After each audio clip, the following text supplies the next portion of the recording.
How much time do you spend stretching and preparing your body for running?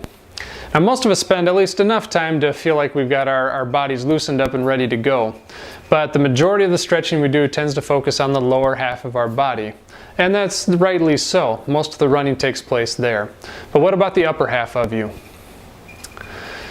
Now you may be thinking, what does the upper half of me have to do with running? It's my legs that carry me places. And again, that's true.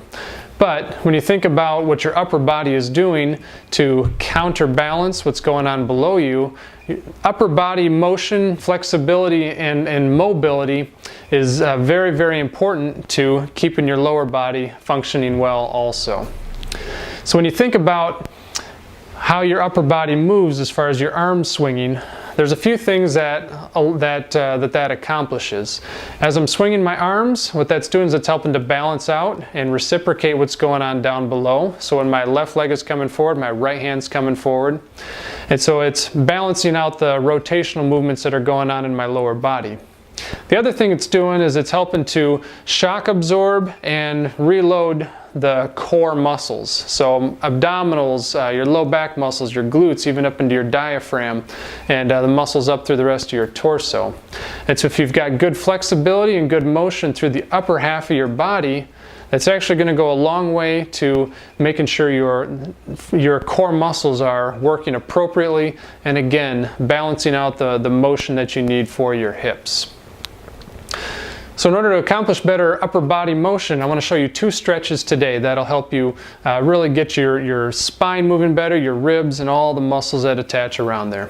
First stretch, you're going to get down on your knees. You're going to stretch out your hands into a prayer stretch position.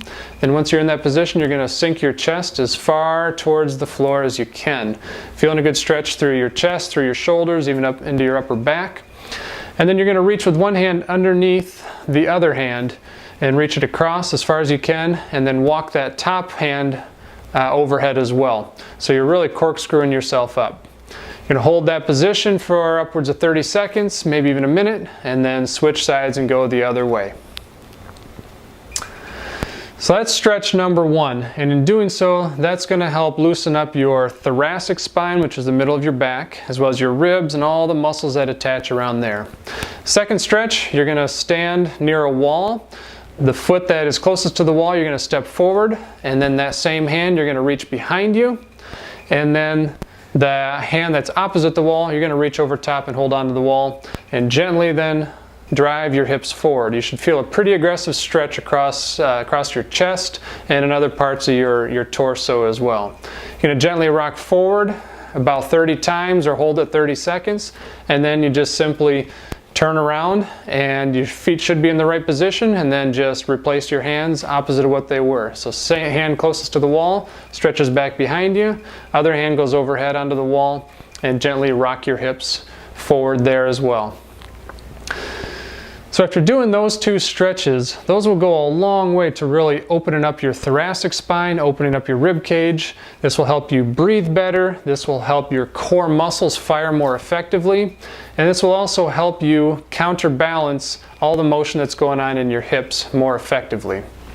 If we don't have good motion in our upper body, then that can actually directly affect how efficiently and how fluidly our hips are moving, which can affect how well you drive your knees forward, and can really go a long way to increasing your efficiency. If you have adequate upper body motion, it can cause you to be less efficient if you don't have proper motion up top.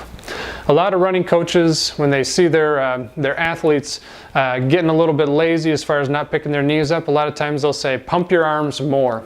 And that's great advice, because what that does is by driving more motion up top, that helps to drive more motion down below as well by loading you up further, so the extra rotation up here helps your hips rotate more effectively.